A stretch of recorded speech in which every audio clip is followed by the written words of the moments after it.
Beethoven is a composer who has featured in almost every week of this playlist, and it's no wonder. He is a composer that inhabits the highest place in the classical music firmament, and we are in awe of what he can achieve. And now when it comes to desire, Beethoven didn't really have any lasting romantic relationship in his life. But there is this story of the summer of 1812, where in letters he referred to someone as his immortal beloved. This was a woman he said he could not do without, but he never identified her, and in fact we're not sure if he ever sent the letter. There is indeed a copy of it, and it is something that he carried with him.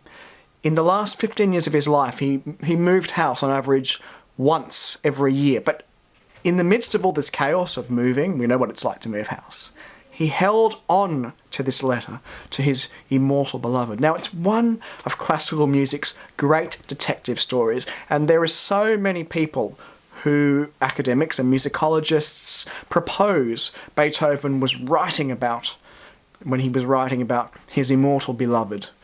There was the Hungarian aristocrat, Josephine von Brunswick. There was the family friend and his former student, Antonio Brentano.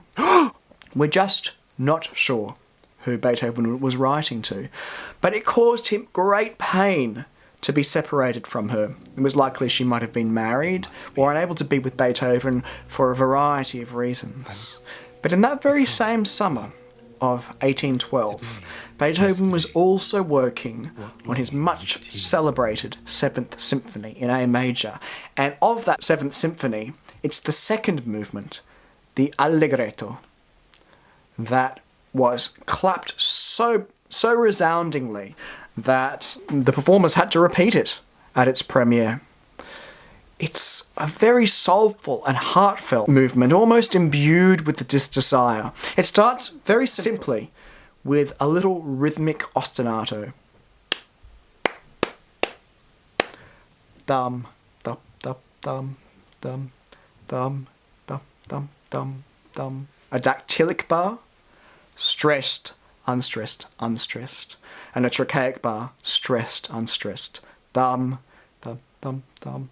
Through this simple, almost harmonically static variation, he overlays a theme of such longing and beauty in a heart-aching way that is developed further and further, with more florid variations, but always under it there's this heartbeat of this rhythmic ostinato, this rhythmic, we couldn't even really call it a melody, but it's something that Beethoven takes and runs with. And I just think that when we are mindful of the fact that he was struggling with his desire, with his longing for his immortal beloved in that very same summer when this symphony was taking shape, we can look and hear this music in an entirely new way.